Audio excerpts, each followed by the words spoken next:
Good morning, everybody. Good morning, Sam. Welcome to another edition of Forage Friday.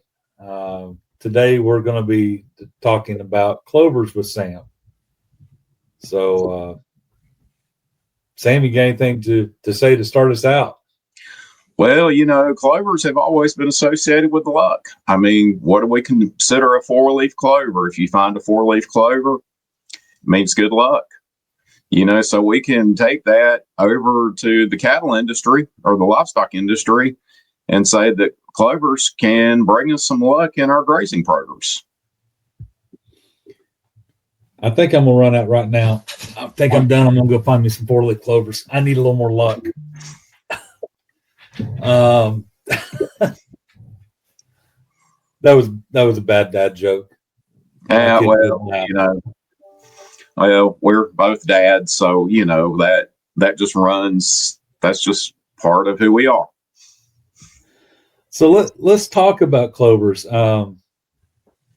It seems that we run in a very up and down. Clover sales, clover planting is not a very consistent thing across the country. Some years we see a lot of clovers planted. Some years we don't. It's kind of hard to figure out where people are going with clovers. And I don't know, maybe it's just a lack of education. I know it seems that talking to several people at the Western Sea Conference, seems like there's a heavy indication of when fertilizer prices are high, that clover sales increase. When fertilizer prices are low, people not planting much clover.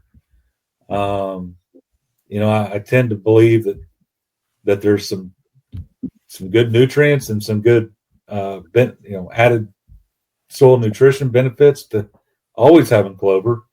But what are your initial thoughts there, Sam? Well, I do see that correlation between the price of fertilizers, especially the price of nitrogen, and clover planting, because clovers are a legume. It means they can take atmospheric nitrogen and fix it and go into the soil. Now, do clovers work all the time, every time? No. If you've got severe weed problems and you're spraying herbicides to control your weeds, then most every herbicide is going to take out your clover. And then especially our residual herbicides, there can be up to a 2-year planting restriction before you can go back with clovers. Now, one of the companies does have out a relatively new product that will not kill white clover. Go ahead and mention it. That product is Novagraze, Corteva. They actually did their research using our Alice white clover. It will make it look sick for a couple of weeks, but then it grows right back out of it. But then on the other hand, when we look at the list of species controlled by Novagraze, things like milkweed, hemp dogbane, horse nettle, some of those weeds, it is not going to be effective on. And so, when you can plant clovers depends on, there's a big picture being painted here of what do our pastures look like right now. Are we dealing with things like horse nettle, brambles, milkweed, hemp dogbane, those plants that are hard to control, that you've got to use a heavier duty herbicide on to control? In those cases, you're not going to grow clovers. After you, again, as I've already said, after using those herbicides, you've got a residual, you've got a planting restriction of approximately 18 months to 2 years. And so you've got to have fairly clean pastures to start to get your clovers to grow. But there are a lot of added benefits to having clovers in your pastures once you're to that point that you can plant.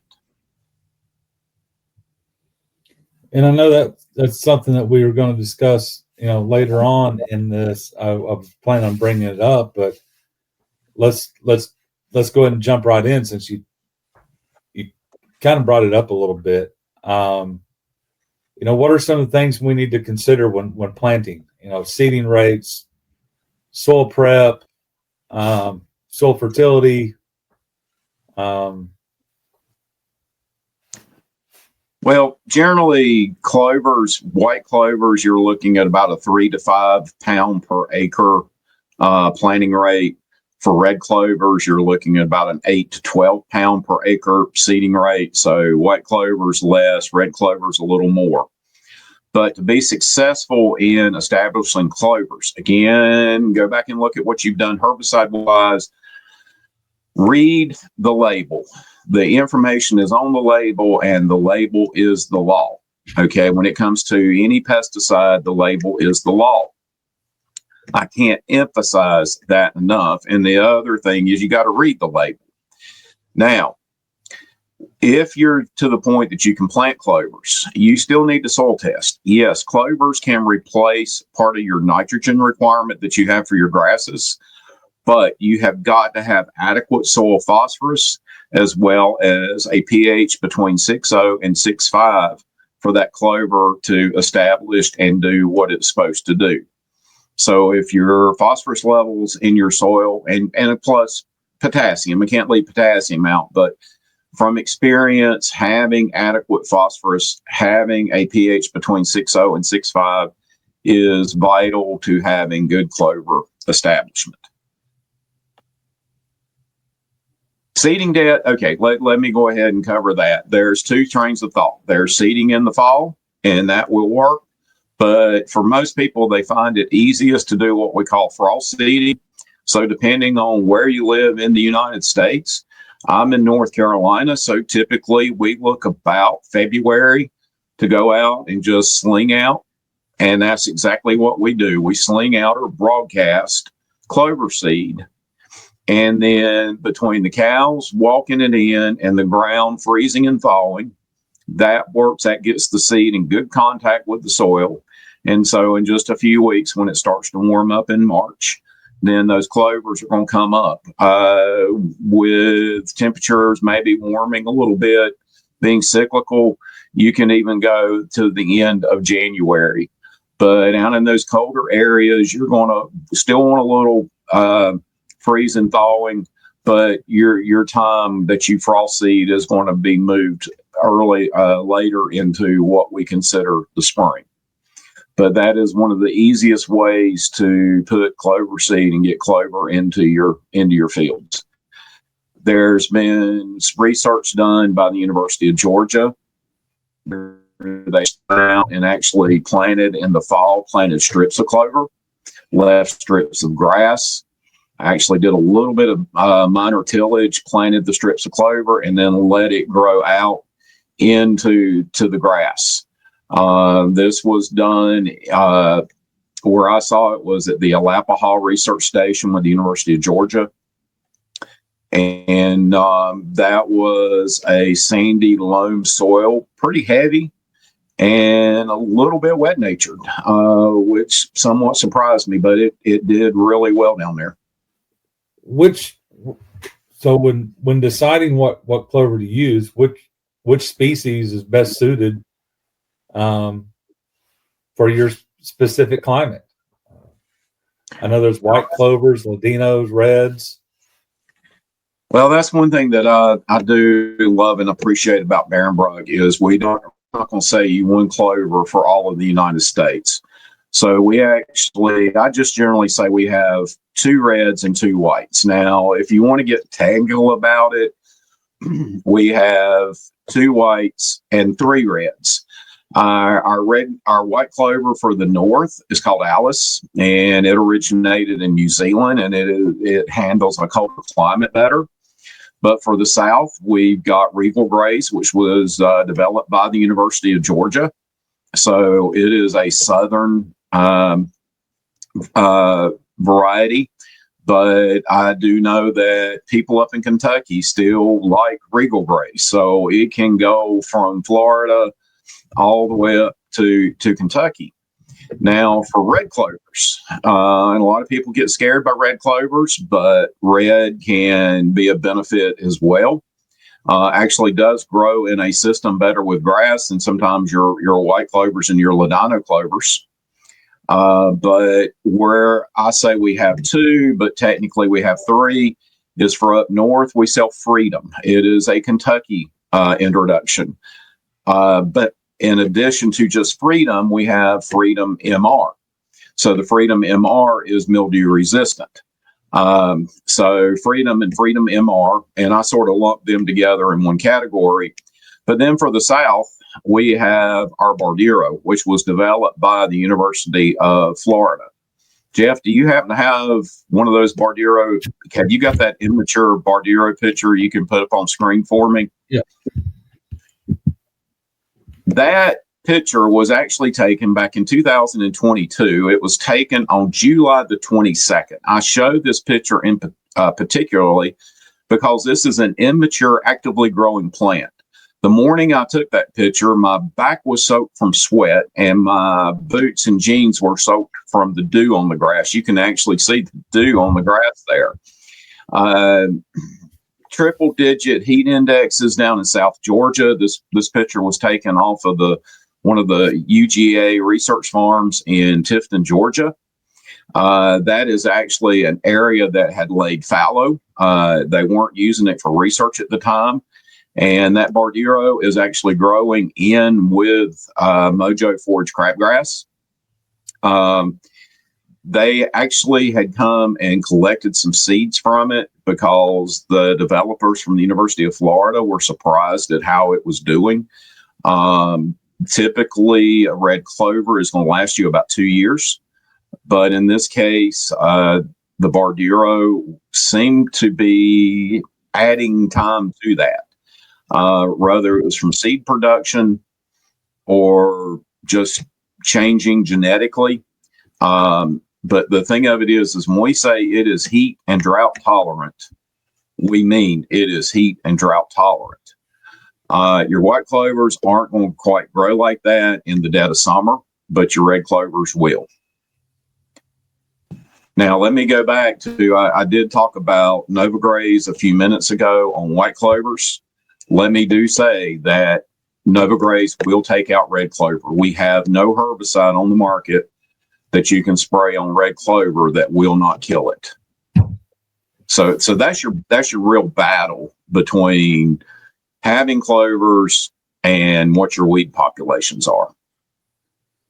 So safe to say that we really need to have, our weeds in control,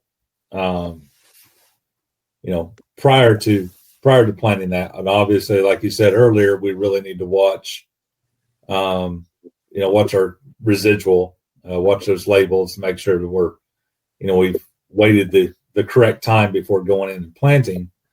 But we do need to have some weed control done, and we really need to have some weed control. Man, I can't talk today.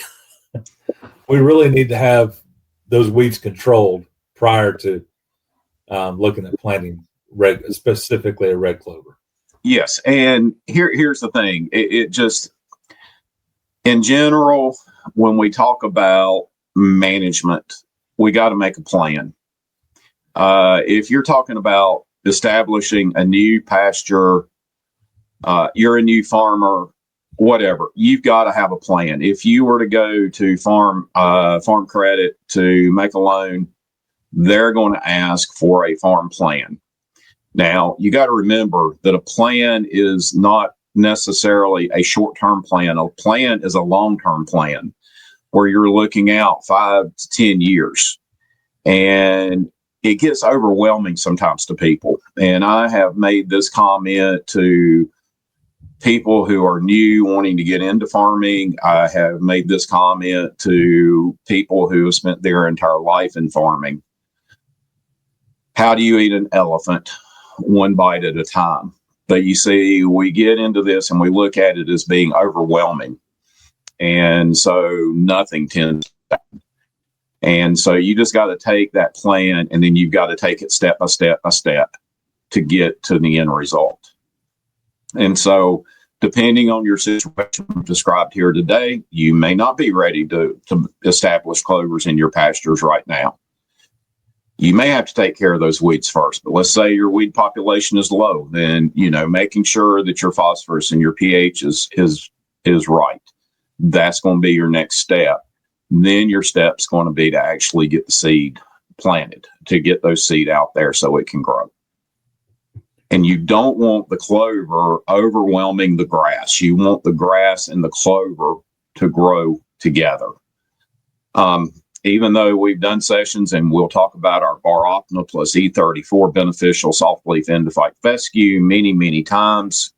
Notice, Jeff, I practice saying Bar Optima plus E34 beneficial endophyte softleaf tall fescue. We still have a lot of toxic tall fescue out around. And one of the mitigation techniques for ergovaline in toxic tall fescue is to add clovers to your pastures. In the South, in the transition zone, people that aren't ready to totally transition to a beneficial endophyte or a novel endophyte fescue will add things like orchard grass and clovers to help mitigate or lower the level of ergovaline that their cattle take in. So there's besides the nitrification, getting nitrogen from the atmosphere into the soil, that is another major benefit of having things like clovers in a grass system in your pastures. And talk part of that plan and part of that weed control is managing your grazing if you get in a grazing situation. Exactly. Yeah, go ahead. How do these clovers withstand grazing pressure? Your newer hybrid clovers grow more in a system with the grass, and they're going to grow more upright. I am not a major fan of wild Dutch clover. I have actually in the past gotten in trouble over this, but I called it a weed because your typical wild Dutches will grow very patchy. This is a Southern term, so if you're listening from outside of the South, it will grow as thick as hair on a dog's back, and then the grass does not grow up through it. When the cows come through and graze it, they graze off the leaf surface, graze off the stem, and then basically they leave a bare patch of soil there.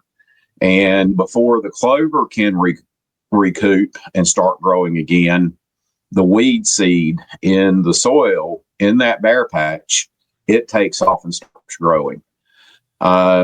Bare soil in a pasture is going to result in weeds.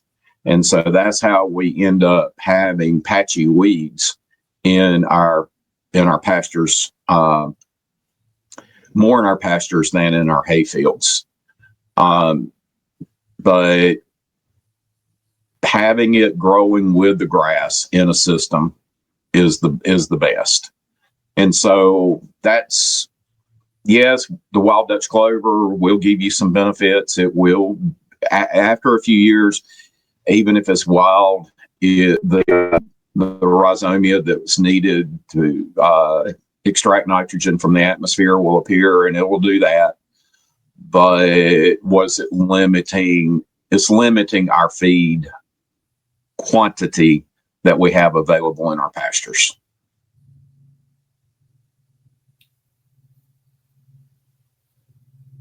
So I know a lot of clovers are sold with an inoculant. Do we need to go ahead and add an inoculant? Do we need the inoculant to begin with? Talk to us a little bit about inoculants, because a lot of people don't understand inoculants. The inoculant is basically a bacteria that gets into the roots and allows the legume to basically extract the atmospheric nitrogen and put it in the soil. There's nodules on the roots that bacteria that it lives in.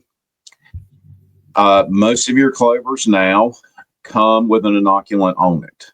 Now, the question is how long has that seed sat in a warehouse, in an untemperature controlled warehouse? The inoculants don't like heat.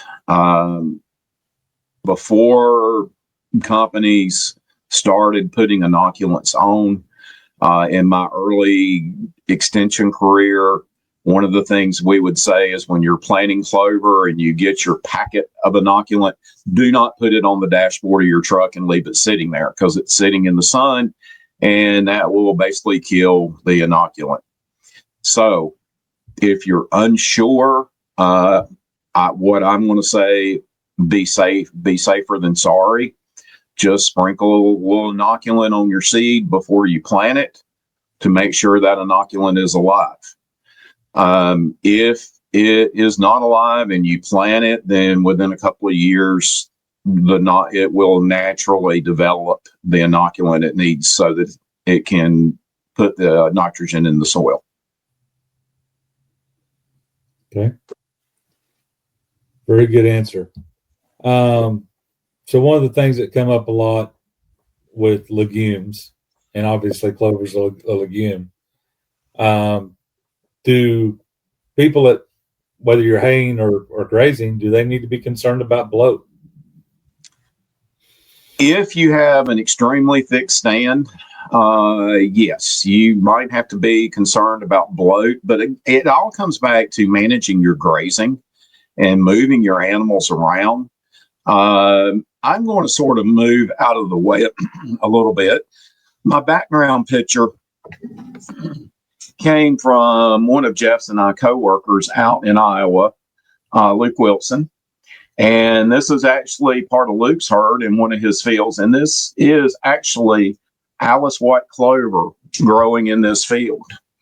To be honest with you, he's got enough clover there that he's getting some effect of the nitrification from the plant, but he does not have so much white, excuse me, he does not have so much white clover that he's running the risk of bloat, especially if he's keeping those animals moving around.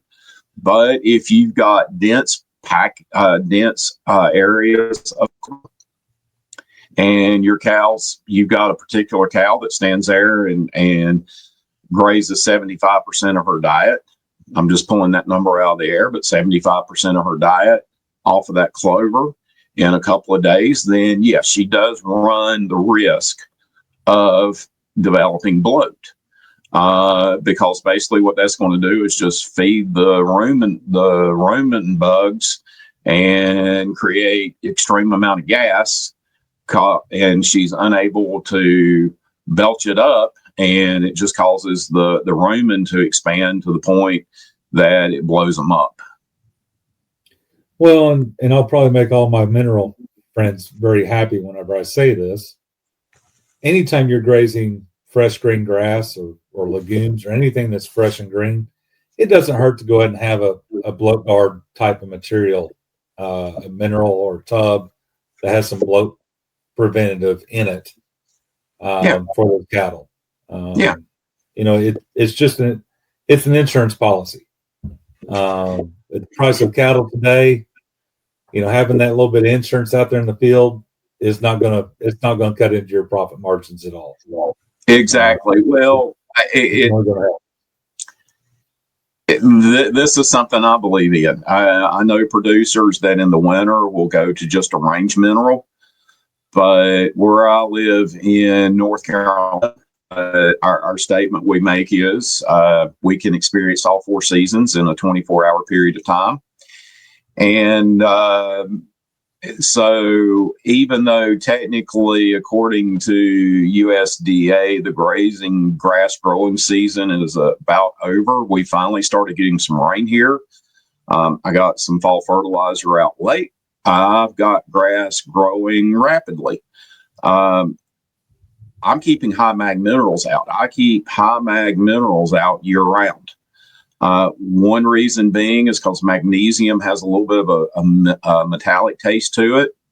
And if you go to just a range mineral during the winter, then in the spring, when you go put the high mag minerals out, because of the rapidly growing grass, the cows are going to go off of it for a little while because it's got that metallic taste to it versus the range mineral that doesn't. And so I like the fact I'm going to pay a little bit more and go high mag year round just because I'm going to keep the cows used to that's what they get to eat. And once I get them to eating the mineral. So as you said, adding a mineral with a blow guard, high mag, extend your high mag out to prevent grass tetany. Then that's a way to protect ourselves. So back on the clovers a little bit, what are there diseases or pests that we should be concerned with when it comes to clovers? Is there anything we need to watch out for? None that I'm really aware of. I mean, it's just it comes down to a management. Yes, you can on some of the clovers get a little bit of mold, hence the Freedom MR, which is mildew or mold resistant. But that's where you got to really watch out. Do you have horses? Do you have cattle? The ruminant digestive system can handle some things that, say, the horses post-gastric, or the horses are post-gastric fermenters that they can't handle as well as the pre-gastric fermenters from the ruminant digestive system. Goats, they're just hard to kill anyway. The joke about a goat is he wakes up every morning and the first thing on his mind is, how can I get out of the fence today so that I can eat everything I want to. So I'm not necessarily aware of any major diseases or pests that you have to be wary of when it comes to clovers. Yeah. And then lastly, I'll try to get this. And lastly, kind of going back, I probably should have started out with it, but, one of the things when you're talking about plans, Sam, is you got to understand, what is your primary goal for using clover? Yeah, we've already talked a lot about that, Jeff. I mean, it comes down to do we want to cut down the cost of our nitrogen fertilizer because we can get nitrogen from this, but again, as I said, especially in the transition zone, and maybe that's zone 7, maybe zone 6, or do we have toxic tall fescue, just K31 tall fescue, which has ergovaline, or are we trying to dilute down that ergovaline with our animals? If you're doing a grass-based, grass-finished business, the clovers are going to have higher protein. It's going to help boost your protein of your forages.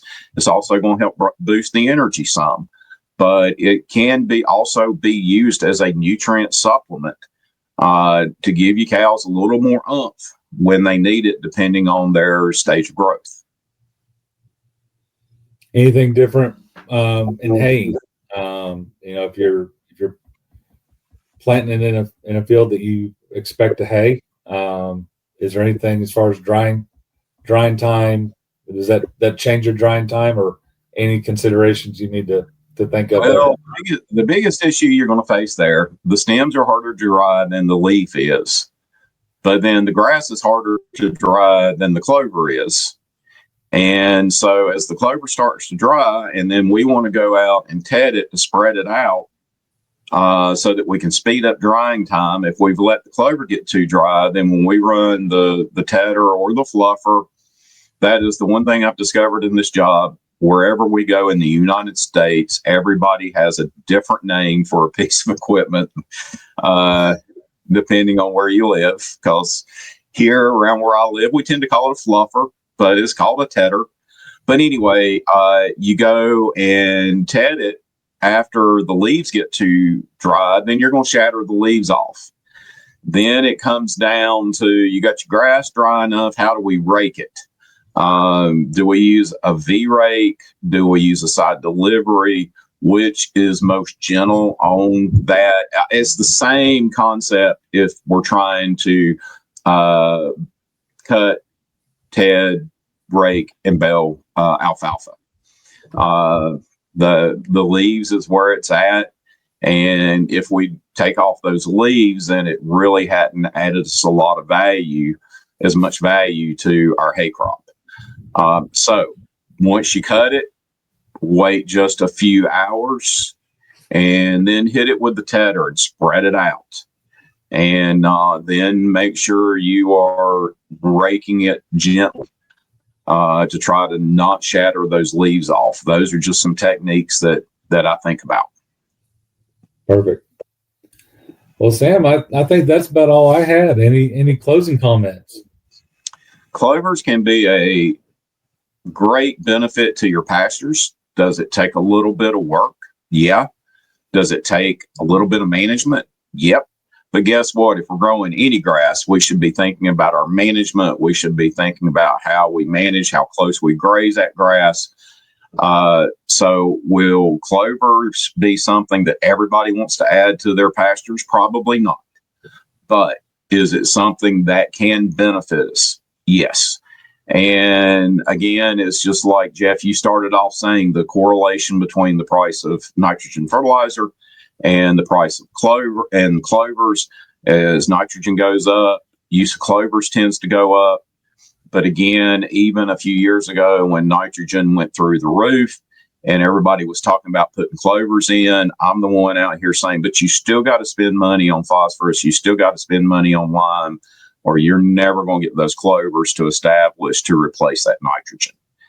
And generally, a rule of thumb is you do not want more than 50% stand of clover in a pasture. That is typically ideal, right around 45 to 50%.